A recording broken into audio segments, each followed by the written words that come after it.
Pra quem não me conhece, oi, eu sou Martina Giovanetti, estudante de Relações Internacionais. E galera, chega até a ser chato, porque toda vez eu faço, toda vez vocês assistem e eu vou continuar fazendo. Mas assim, vocês sempre me pedem, eu sempre volto aqui, né, com o famoso, o cheiroso, o mais amado desse canal, Pedro Daher! Aê, galera, inclusive, eu postei esses dias na aba de posts, assim, aqui do YouTube, eu achava que não ia dar nada. Eu achava que, assim, vocês iam cagar e andar. Vocês interagiram pra caralho. Eu fiquei chocada. Mas olha isso aqui. O que é isso aqui? O que é isso aqui? Foi aqui que pediram um feat? Mano, 68 comentários. Tem vídeo meu que não tem isso. Galera, sim, eu e o Pedro, a gente se encontrou pessoalmente pela segunda vez. E foi no meu aniversário. Ele foi até a comemoração do meu aniversário no sábado passado. Foi muito legal, foi muito divertido. Sim, eu cobrei ele pra fazer um feat, tá? Agora, a próxima vez eu vou ter que ir lá na casa dele ameaçar ele de morte. E foi muito legal, gente. Foi muito divertido. Eu já tinha encontrado com o Pedro pessoalmente, mas definitivamente foi dessa uma experiência, né? O Pedro é pessoa definitivamente muito... Ele é bom vivan, né? Eu não posso falar muita coisa. O Pedro é incrível. E aí, eu queria vir para essa segunda foto que eu também postei aqui no canal recentemente, que é Senhora Débora Lagin, Senhor Caio Moura e Senhor Felipe Castanhari. Nós nos conhecemos também pessoalmente pela primeira vez. A Débora eu já conheci pessoalmente, na real, mas os dois... Os meninos eu não conheci ainda, conheci pessoalmente na festa, foi muito legal. E aí eu já queria passar um dever de casa pra vocês. Pra você aí que tá assistindo o vídeo. Se você tá assistindo o vídeo quando ele saiu, né? Primeiramente, você é uma pessoa boa. E segundamente, você está correto. Se você tá assistindo esse vídeo no dia 14, quando ele saiu, amanhã, no dia 15, eu vou fazer uma live. Eu tenho que definir o horário. Mas muito provavelmente vai ser agora aí pela parte da noite, umas 7, 8 horas da noite. Eu vou fazer uma live onde a gente vai assistir o vídeo desse moçoilo aqui, que ele acabou de lançar. A gente vai assistir o vídeo do Castanhari sobre a questão palestina, né? O que rolou, o que tá rolando, qual é a história do conflito. Quer ver, ó? Vamos lá. Olha a quantidade de vezes que eu já pesquisei o nome do Castanhari. Que coisa vergonhosa, pelo amor de Deus. Ó, entenda de forma simples. A gente vai assistir esse vídeo juntos, amanhã, pra gente entender o que tá rolando entre os países ali, não só a Palestina, né, mas aqui a gente tá falando de um conflito no Oriente Médio no geral, e eu vou fazer alguns comentários como estudante de Relações Internacionais. Beleza? Aqui o meu objetivo não é exatamente de nenhuma forma criticar ou, enfim,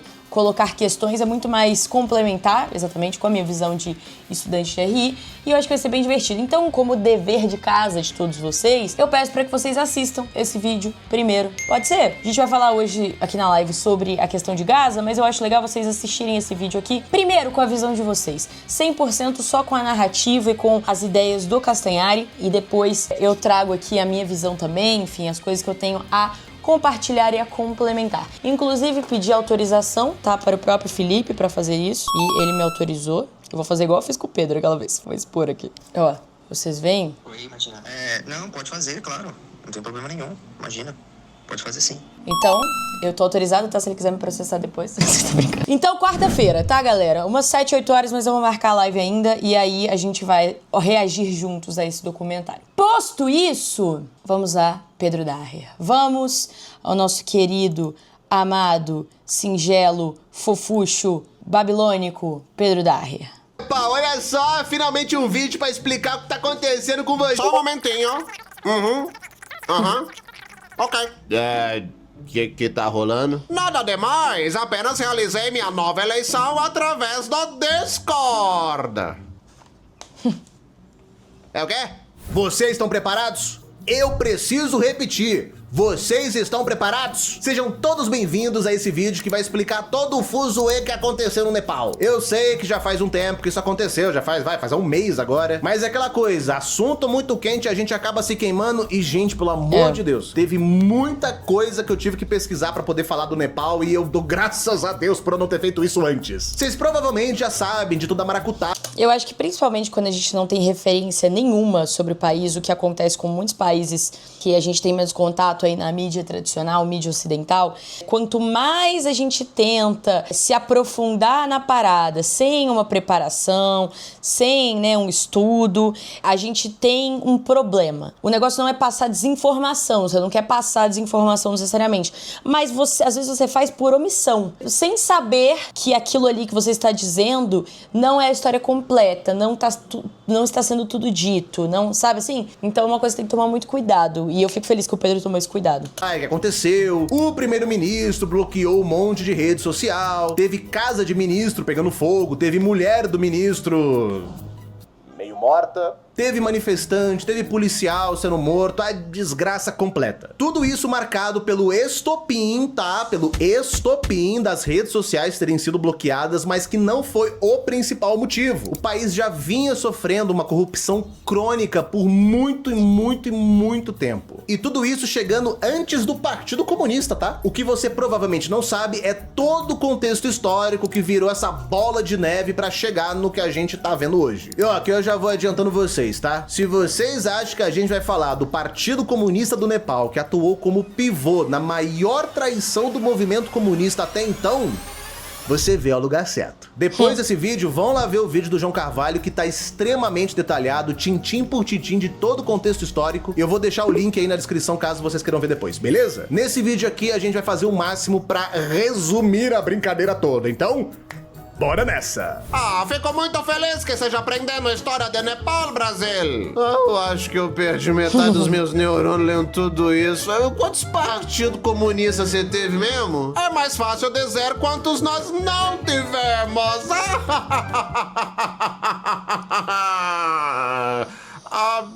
Vamos começar Gente, eu acho que às vezes os personagens do Pedro irritam até ele, sabia? Ele faz isso de propósito. do começo. O povo que hoje habita o Nepal tem presença desde a pré-história, desde 9000 e lá vai pedrada antes de Cristo. Claro que aqui a gente vai pegar um contextozinho um pouco mais próximo, né? Pelo amor de Deus. O que é importante que vocês saibam é: o Nepal sempre foi uma monarquia que passou por algumas dinastias na sua história, e as que nós vamos falar... Vocês lembram do vídeo que a gente assistiu do cara que matou a família inteira, né? Lá na década de 90, 80? Aqui vai ser a dinastia Han, que vai durar até 1951, e o retorno da dinastia Shah, que vai durar até o fim da monarquia no país. E pra gente começar a nossa história, a gente já pula direto pra 1949. O que tava rolando nesse momento? O Revolução Chinesa. calvo mais famoso de todo o continente asiático, Mao Zedong, tava botando pra quebrar numa revolução comunista que tava acontecendo na China. E por que é importante falar disso? Enquanto outros partidos comunistas ao redor do mundo estavam se inspirando mais na Revolução Soviética, o Nepal vai se inspirar na Revolução Chinesa. E esse tipo de informação vai ser muito O que são revoluções completamente diferentes. Às vezes eu pego as pessoas meio que colocando no mesmo saco, tá ligado? Tipo assim, o socialismo barra comunismo do Lenin, assim, do Stalin, na ideia soviética da coisa e a ideia chinesa. São coisas completamente diferentes. Não à toa, apenas um sobreviveu. Não à toa, apenas um ficou aí pra gente ver hoje em dia. importante pra gente contextualizar o que vai acontecer no Nepal daqui pra frente. E aí que entra o nosso primeiro personagem, que é o Pushpalal Shrestha. O Pushpalal, ele era do Partido do Congresso, que era um partido mais de boa ali, com a monarquia, que convivia de boaça, sem problema nenhum. Só que o Pushpalal, ele já tava de saco cheio de monarquia. Pô, os caras aqui do lado, né, a China, fazendo uma revolução e a gente preso num sistema feudal ainda, cara. Que é isso? E aí o que ele vai fazer? Fundar o Partido Comunista do Nepal. E onde ele vai fazer isso? Em Calcutá, na Índia. Tá, mas por que ele forma o Partido Comunista do Nepal em outro país, na Índia? Porque se ele tivesse feito isso no Nepal, ele teria virado estampa de camiseta. Esse Pushpalal vai ser a primeira pessoa a traduzir o Manifesto Comunista para o Nepali, vai virar o líder do partido e a partir daí começa todo o caos. A dinastia Han ficou sabendo das tramóias do Pushpalal e começou a ficar indignada, tipo, peraí, esse ex-membro do Partido do Congresso que pertencia ao nosso sistema resolveu fazer um Partido Comunista do Nepal na Índia? Os Hanas então correm para fazer um acordo de conciliação com a Índia para poder conseguir se manter no poder, cortar as asinhas dos comunistas e a partir daí o partido é considerado ilegal. Mas é aí que vem a parte mais interessante disso aí. Em 1953 vai acontecer uma eleição no Nepal e o Partido Comunista vai sair bem pra caramba nessa eleição. Tá, mas peraí, como isso aconteceu? Como é que um partido que tá na ilegalidade consegue ganhar votos. Naquela época, as votações não eram feitas por escrito, não tinha uma urna eletrônica, obviamente. As votações eram feitas a partir do voto oral. A pessoa chegava lá pra votar e falava: eu quero votar no Partido Comunista. E acabou. A ideia central desses comunistas, que acabou tendo a atenção de muita gente, era a revolução para uma nova democracia. Tá, essa questão do voto, eu sei que não tem muito nada a ver, não sei se vai ter muito a ver, mas vamos falar sobre isso. A gente falou pouco, assim, sobre isso no vídeo... Que pariu, hoje tá foda. A gente falou pouco sobre isso no vídeo das eleições aqui no... Das eleições aqui no Brasil, que foi essa questão do voto, a forma como ela é feita nas democracias é muito significativa. Ela faz também parte da consciência política e do resultado das eleições, porque se só uma parte da população pode votar, ou se o voto é escrito, ou se o voto é eletrônico, ou se o voto é falado, ou se o voto é secreto, ou se não é, vai, de certa forma, ia dizer um pouco, mas acho que não dá pra medir isso, se é pouco, se é muito, mas vai, de certa forma, dependendo do nível, interferir no resultado final, e interferir em quão de livre e espontânea vontade foi dado aquele voto, entendeu? Então, também acho que é uma coisa a se pontuar no que o Pedro vai falar a seguir. Traduzindo, uma revolução a partir de uma luta armada. Ok, Partido Comunista criado, monarquia no poder, tá bem de boa até agora. Tá, eu achei que ele ia falar mais sobre isso, mas não. Lá era uma monarquia parlamentarista, então a gente tinha, de certa forma, um poder maior que tinha um freio, né, um freio democrático do parlamento. Quando no caso, uma pessoa vai contra a vontade de voto dessa monarquia, isso pode ser um problema. E aí que tá a grande questão, né? Essa pessoa pode acabar sendo prejudicada se sabem quem ela vota, se o voto é falado, se o voto é não secreto. Vocês ficam se perguntando como é que eu fico sabendo de todas as notícias do mundo todo, ou que fontes eu utilizo que eu sei que são confiáveis para poder me informar sobre o que tá acontecendo no mundo?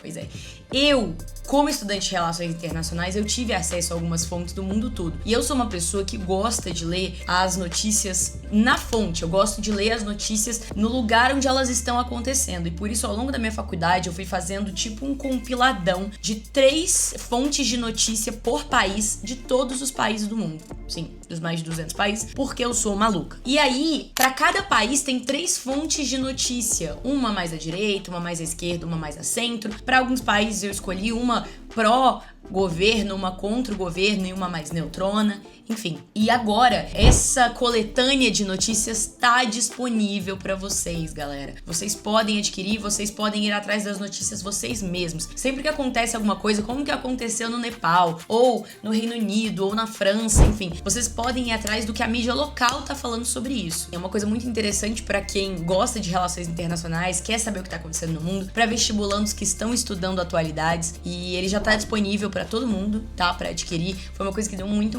trabalho, mas que eu acho que vale muito a pena. E é isso aí. Eu achei bem tranquilo, na verdade. Que bom, pois agora chegou a hora! Ah, não. Ai, por favor, chegou a hora das divisões! Ai, seria muito fácil se a gente fosse falar de um único partido comunista, mas não. Os caras gostam mesmo de fazer um racha. E só um adendo aqui, tá? Vocês vão ouvir agora muita sigla diferente, muito partido diferente aparecendo. Vocês não precisam saber, não precisa decorar todas as divisões. O importante é vocês entenderem que elas aconteciam o tempo todo. Vambora. Quando acontece o segundo congresso, os comunistas se dividem em 2 lideranças. A do Hayamaj, que presidiu o congresso, e a do Pushpalal, que era o fundador do partido. Qual que é a briga? O Hayamaj dizia: não, veja bem, olha só, dá pra ter um rei sem problema nenhum, desde que seja uma monarquia constitucional. A gente vai chegar no socialismo aí na base da paz, sem problema nenhum, conquistando cadeirinhas no parlamento de pouco a pouco. O Pushpalal, de outro lado, retrucava: que porcaria de rei o quê? Nós queremos uma república e fazer uma assembleia constituinte justamente para reescrever a Constituição do zero. Apesar das discordâncias, esses dois concordavam em uma coisa só: reformismo. Ou seja, nada de luta armada, nada de revolta dos trabalhadores, nada de mudança radical. Que isso? O que eu acho que até hoje é uma das maiores rusgas, assim, entre a galera da esquerda, né? A galera reformista e a galera revolucionária, no sentido de pegar em armas e fazer negócio por meio da violência, né? Existem bons argumentos de ambos os lados. Essa é a grande questão. E talvez seja uma das minhas opiniões mais polêmicas, é que existem bons argumentos de ambos os lados. E eu tendo mais pra um. Mas eu não vou falar qual é. A ideia era basicamente o seguinte: vamos mudar a nossa política e a nossa economia. E eu só não vou falar qual é, porque eu não sinto que eu estudei, li e vivi o suficiente pra ter a minha opinião sobre isso, tá? Não me sinto pronta. Na base das reformas. Uma reforminha aqui, uma reforminha ali, tá tudo certo. E deu certo? Com certeza não. A gente falou como que na primeira eleição eles foram super bem, só que nessa eleição de 59 o resultado foi uma merda. Porque enquanto eles estavam nessa de porque não sei o que a república, que monarquia, que não sei o que lá, quem tava botando a mão na massa de verdade, quem tava tomando chumbo nas costas era a galera do campo. Tamo falando de um país feudal que papo de 80 para 90% da população era tudo camponesa. No momento que eles abandonam a revolta do campesinato, o campesinato também abandona eles. Nossa, mas que surpresa! E agora, olha a desgraça que acontece quando um movimento desse perde força. Em 1960, o rei Mahendra Shah, tá? Não estamos mais na dinastia Han, agora é a dinastia Shah. O Mahendra, espertão do jeito que ele era, observando a fraqueza dos comunistas, aproveita o momento para dar um golpe de estado e instaurar uma monarquia absolutista, também conhecida como sistema Panchayat. Todos os partidos são banidos, os opositores são todos presos e exilados, e as minorias étnicas agora vão ser tratadas na base da chibata. E essa vai ser a realidade do Nepal por 30 anos. Rapaz, essa divisão aí foi mortal pros caras mesmo, hein? A desunião é a força do inimigo. Ok, mas até que essa divisão aí não foi nada demais, né? Deu pra entender. Mas ainda nem começamos! Não me diz que é hora de mais divisões! Vamos lá. Seguinte, toda a treta do Nepal de ficar dividindo o partido vai ganhar um novo capítulo por conta de uma briga lá de fora, a ruptura sino-soviética. O que aconteceu? Depois da morte do Stalin, a União Soviética, com o golpe do Khrushchev, vai começar a passar por um processo de revisionismo. Basicamente, ela começou a ir pro lado contrário da Revolução Soviética. A China do Mao Zedong não vai curtir isso, né? Vai ter todo um bafafá e no final eles vão se romper. E no Nepal, o bagulho também se divide. De um lado, o Rayamaj, fechado com os soviéticos revisionistas, e do outro lado, o Pushpalal, fechado com a Revolução Chinesa. Mas esses dois também... pariu. Não, pera lá, o Pushpalal não tava nessa onda de reformismo? Ele não tinha abandonado essa ideia de revolução com luta armada? Sim, só que agora ele mudou de ideia. De novo. A revolução só será feita organizando todo o campesinato pra porradaria que logo logo vai acontecer. Isso, claro, com mais divisões no caminho. O que vai acontecer? O Pushpalal, ele vai se inspirar numa outra revolta que tá acontecendo na Índia, que é a revolta de Naxalbari. Ele vai olhar pra isso e pensar, vou lançar uma revolta aqui também, que vai ser a revolta de Japa. Só que na revolta não dá certo, o rei vai lá e reprime toda a revolta, dá todo o fuzuê, nada acontece. Só que nesse rolo todo, em 1978, é fundado o Partido Comunista do Nepal Marxista-Leninista, que no começo eu tô me sentindo. Sabe quando o BBB tá flopando e eles começam a incluir um monte de dinâmicas diferentes pra poder entreter a galera e nada funciona? Eu tô me sentindo exatamente assim. Ou eu tô maluca? Como um partido super radical, com guerra armada e tudo mais, só que depois amolece e vira outro partido, que é o Partido Comunista do Nepal Unificado Marxista-Leninista. Mas calma que piora. Antes disso, já tinham fundado um outro Partido Comunista do Nepal. Meu Deus do céu, gente. Essa galera não tem nada pra fazer, não? Ô, gente, tem outras coisas pra fazer. Vai jogar um bingo. Não, bingo não pode. Bingo é proibido. É aposta. Gente, eu não tô incentivando ninguém. Mas... que p*** é essa, velho? Vai arrumar um amigo, vai abrir um clube do livro. Caralho. Quarta convenção. O que aconteceu com as outras convenções? Não sei. Tu tá achando que acabou? Achou errado. Depois da morte do Mao Zedong, o fim da Revolução Cultural e o início das políticas de abertura vão fazer surgir mais 2 partidos comunistas no Nepal. Nossa. Não chega, gente. Pelo amor de Deus. Tem que ter limite. Pelo amor de Deus.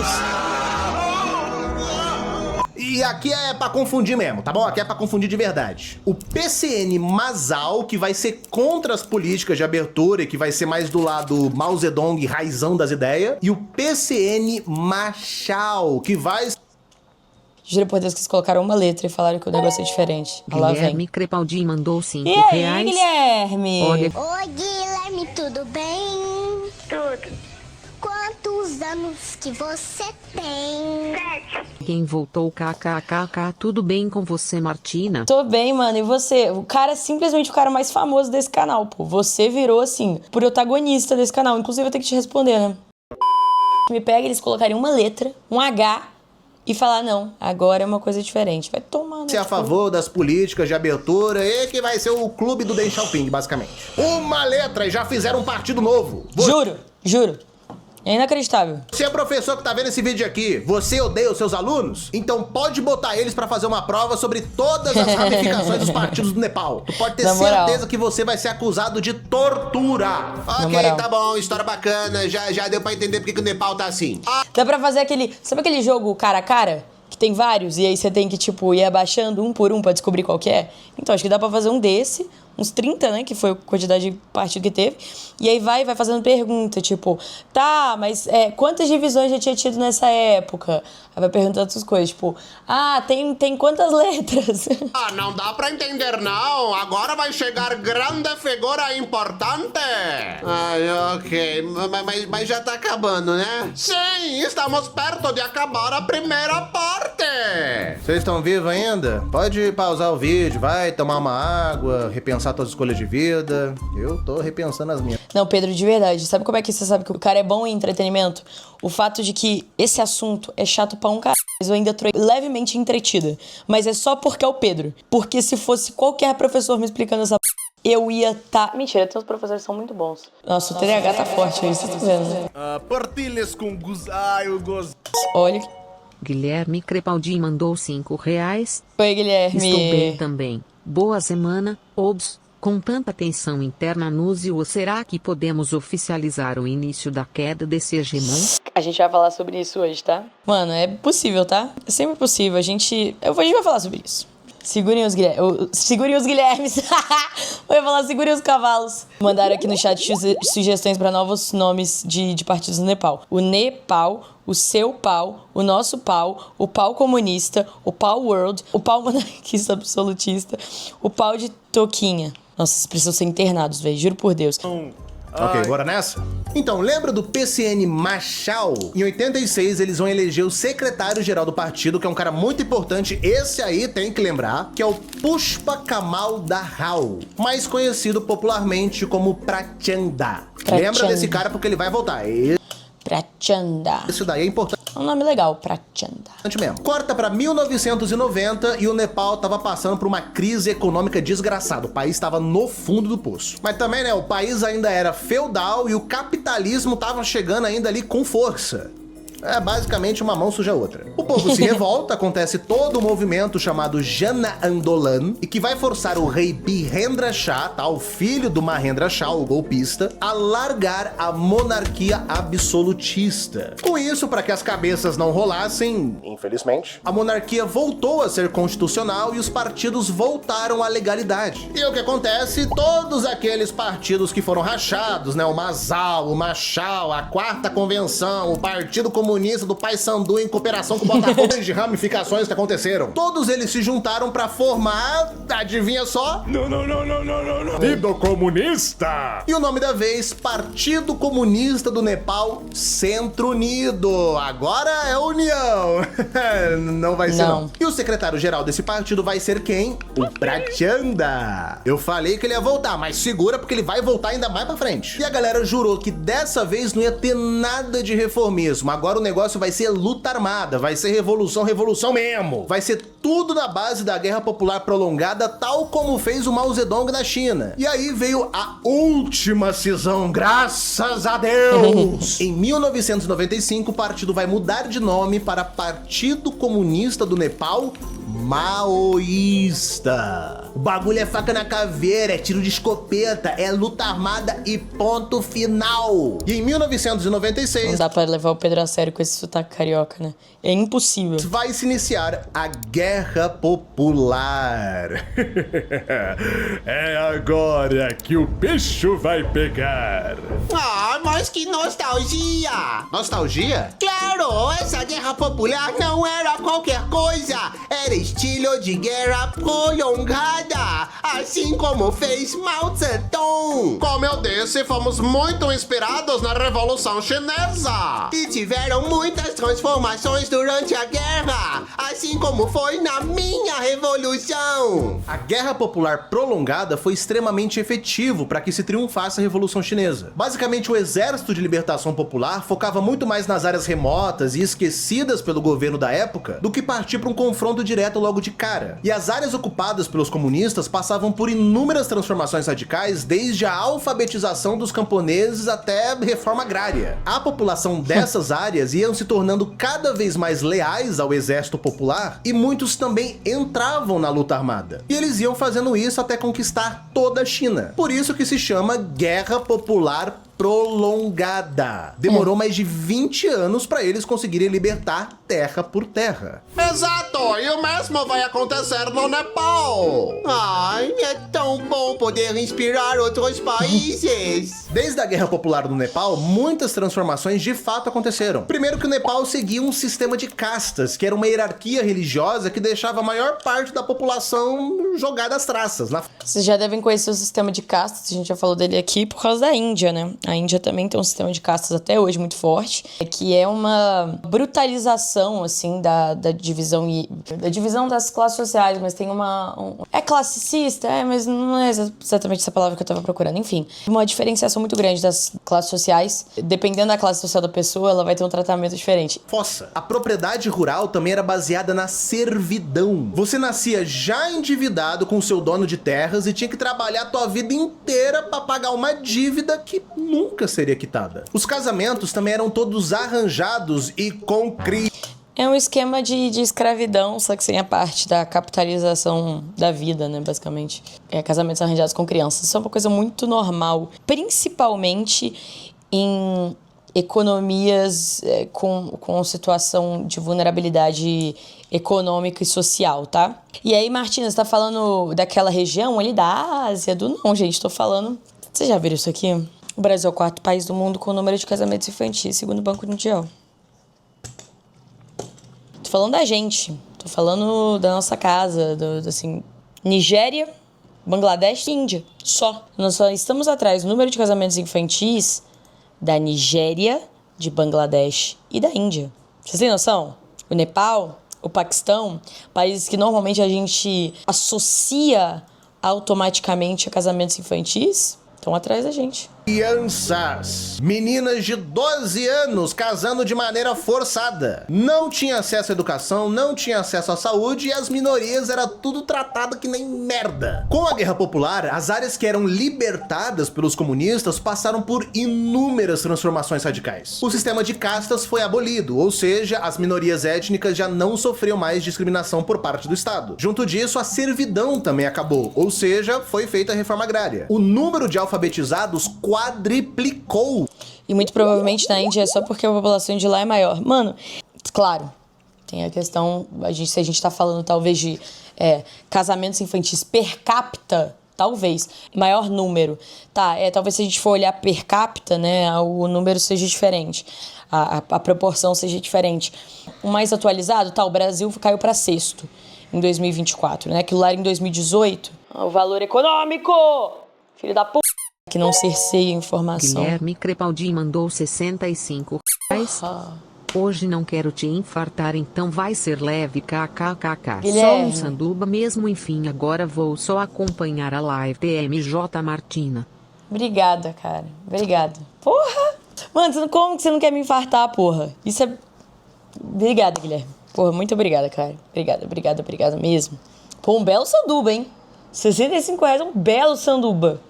Porra! Valeu demais, cara. Fico muito feliz. Tá, a Índia, Bangladesh, China, Indonésia e Nigéria ocupam os primeiros lugares do ranking. 17 mil meninas até 17 anos se casaram precocemente no Brasil. A gente tem uma questão no Brasil que é cultural. Isso tem muito a ver com o nosso histórico colonial e tudo mais. Mas de ver o casamento também como uma forma de assegurar que haja uma ascensão econômica e uma ascensão social naquela família. Então, se casa para juntar as coisas e para, dessa forma, construir riqueza, né? Não à toa, né, a gente tem muito esse histórico do casamento em comunhão total de bens, né, que é super problemático, inclusive, eu acho, pelo menos. Mas é uma tradição brasileira. E o que eu vejo dessa história toda?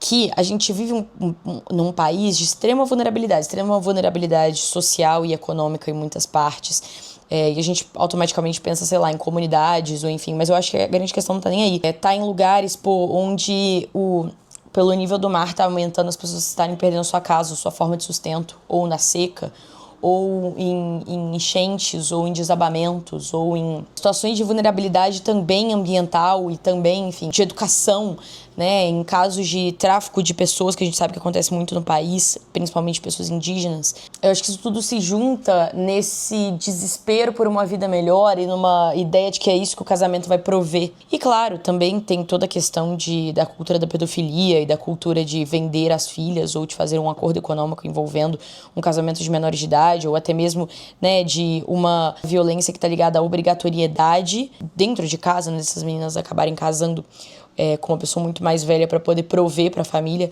Mas enfim, é uma coisa que não tem muito a ver com o vídeo, mas que eu acho que é bom a gente sempre debater e é bom sempre trazer à tona, porque é uma questão delicadíssima e é uma questão presente, né, no Brasil. Então, junto com o número de escolas que cresceu para mais de 300%, a mortalidade infantil caiu para 8% e a expectativa de vida aumentou 5 anos. E o casamento forçado para as meninas de 12 anos?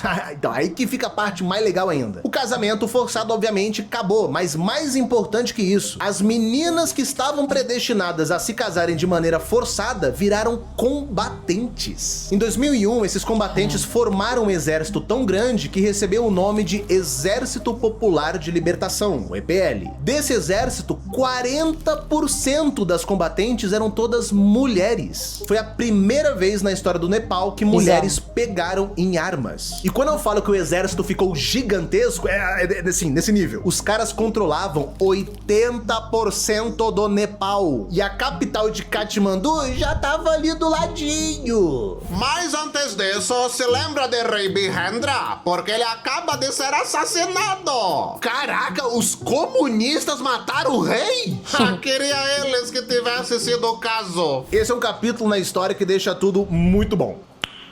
Nice. Em 2001, a família real, junto com o rei Birendra, são assassinados. E o irmão do Birendra, o Gyanendra Shah, acusa os comunistas pela morte dos monarcas. Só que os comunistas olham essa acusação e falam: "Oh, meu amigo, gostaria, viu? Gostaria que tivesse sido a gente, os comunas, pra mandar esse rei aí jogar de Vasco. Queria de verdade que tivesse sido a gente, viu? Mas ó, infelizmente não foi." E aí, com a morte misteriosa do Birendra Shah, o Gyanendra Shah vira rei e, pra tentar dar uma paulada nos comunistas, ele fecha o parlamento e tenta passar mais uma vez a monarquia absolutista. Só que dessa vez o tiro sai completamente pela culatra. Começa a haver levantes em Katmandu, na capital, em 2006, que forçam o rei a reabrir novamente o parlamento, e dessa vez ele vai declarar um cessar-fogo com os comunistas. Agora sim, vocês lembram que a gente acabou de falar que os comunistas estavam controlando 80% do Nepal, certo? Ih, vai de conta. Não tinha mais pra onde o rei correr, cara. Não tinha mais o que fazer. A vitória dele estava literalmente um passo à frente. E dito isso, então,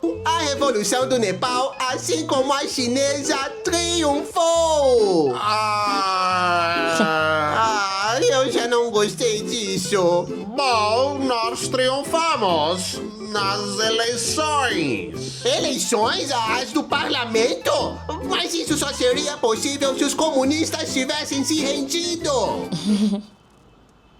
Tá de brincadeira! E agora a gente entra no capítulo da burrice, de toda a estupidez que fizeram. Os comunistas já estavam do ladinho de Katmandu, era só partir pro abraço. Só que em 2006 o rei Gyanendra se junta com todos os partidos legais e ilegais, incluindo o PCN maoísta, que tá por cento do território, tá importante lembrar disso. E ele fala a seguinte coisa: ô rapaziada, bora esquecer esse negócio aí de luta armada, não precisa desse negócio não. Ó, vamos fazer o seguinte: eu me abdico do cargo de rei, vocês colocam a república que vocês querem aí e a gente acaba com esse negócio na paz. Claro que com vocês todos aí desarmados, né?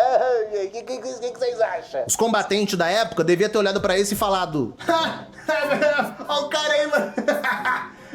Até parece, a gente vai abandonar o negócio agora, estamos aqui do lado, pô. Abandonar, aqui por você, rapaz. Só que quem é o líder dos comunistas? O Prachanda! Puta que pariu, que filha da puta. Ele vai pegar essa proposta e vai falar: tá bom.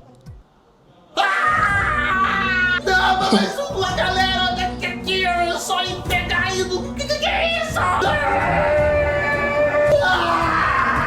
Foi nesse momento que a galera Ai, o Pedro é um dodói, né, velho? Como é que pode isso, cara? do campo, que os partidos comunistas maoístas do mundo todo olharam pra essa desgraça e quiseram arrancar os cabelos do cu. Que merda é essa, Prachanda?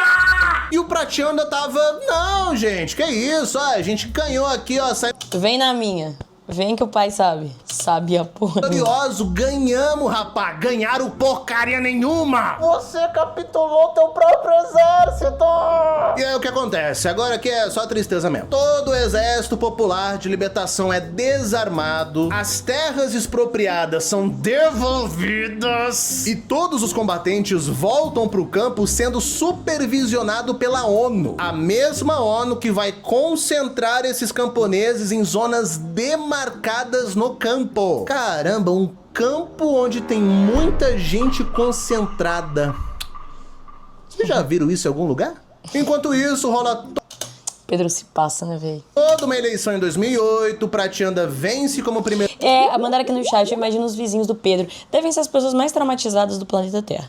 Essas pessoas, elas não dormem. Elas têm medo de encontrar com o Pedro no corredor, porque deve ser a coisa mais absurda do planeta Terra. Primeiro-ministro e acaba com toda a monarquia depois de 240 anos, mas sinceramente, foda-se. Você jogou tudo fora? Abandonou toda a revolução para ter espaço no parlamento? Não abandonamos, apenas aceitamos o Estado burguês como etapa para a revolução. Etapa? Mas vocês estavam do lado da capital! Bom, mas eu contei com a ajuda de outro país que se comprometeu em me ajudar. Outro país? Mas que país? Hello! Puta que pariu. A merda. Aí falam que, é porque vocês falam tão mal dos Estados Unidos. Gente, ele tá em tudo. Ele tá em tudo. Ele não dá nem a chance da gente falar bem. Não dá.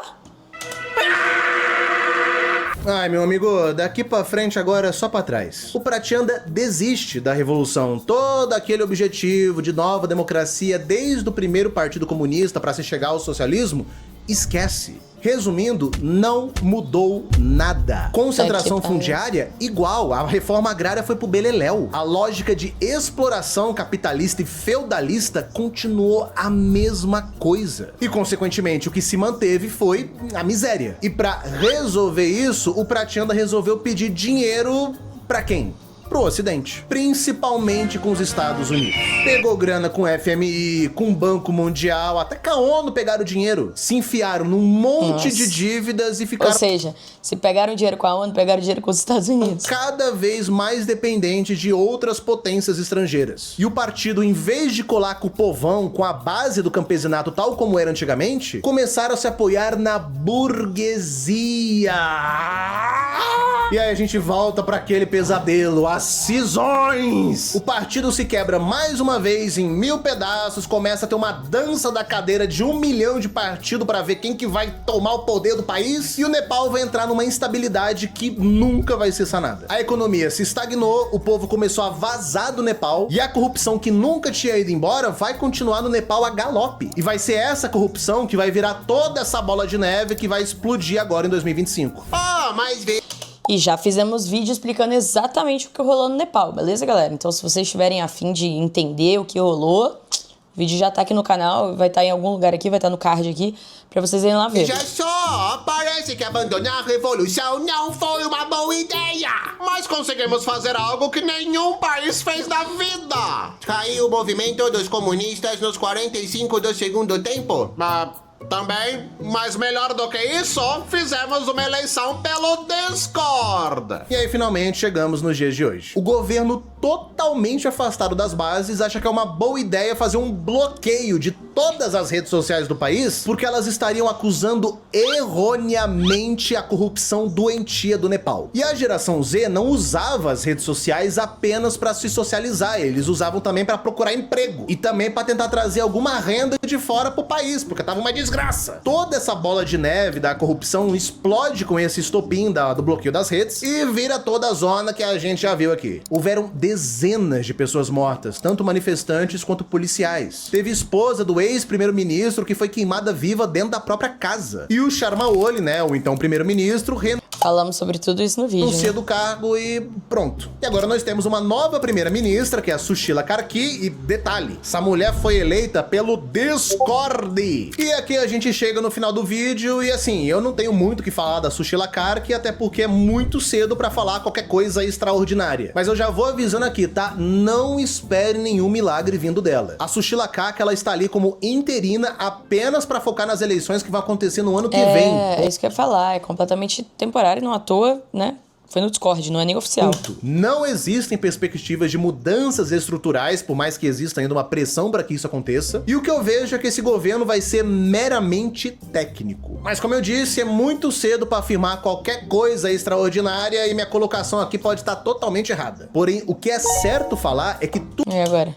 주최 김종축성, 김종유, CEO 평양 하나의 다이나 마티나 조바네테 오빠 CEO BTS. Eu tô falando, só tem doente. Só tem doente, mano. Os martarugas são completamente desequilibrados da cabeça. Como pode isso? Que porra foi essa? Como é que eu explico pra minha mãe que esse aqui é o meu trabalho? Que esse é o meu emprego? Ou vocês precisam urgentemente ser internados? O que o Nepal tá vivendo agora é o resultado de uma grande traição dos próprios comunistas. Poderia ter sido diferente, poderia ter tido uma revolução de fato. Mas não adianta os caras se intitular como comunistas se na primeira oportunidade eles se rendem em troca de cadeirinha do parlamento, cara. Ao invés de mudarem as estruturas do país, eles fizeram o quê? Se renderam a uma democracia burguesa. E se for seguir assim, vocês podem ter certeza de uma coisa, essas revoltas elas vão continuar, tá? Elas não vão parar. Então, bora ficar de olho. Dito isso, chegamos. Eu espero de verdade que vocês tenham gostado, porque deu um trabalho do diabo pra fazer isso aqui. Eu estou suando neste momento. Eu mais uma vez aconselho vocês a irem ver o vídeo do... Arrasou, Pedrinets! E aí, curtiram? Curtiram? Eu curti esse vídeo. Eu curti bastante. Muito obrigada, Pedro. E não se esqueça de se inscrever nesse canal. Não esqueça de se inscrever no canal do Pedro. Não esqueça de dar like nesse vídeo. E nem no dele. Dá hype que me ajuda muito. Um beijo pra você. Até o próximo vídeo. E não esquece da live amanhã. Vai assistir o documentário do Castanhari. Beijo!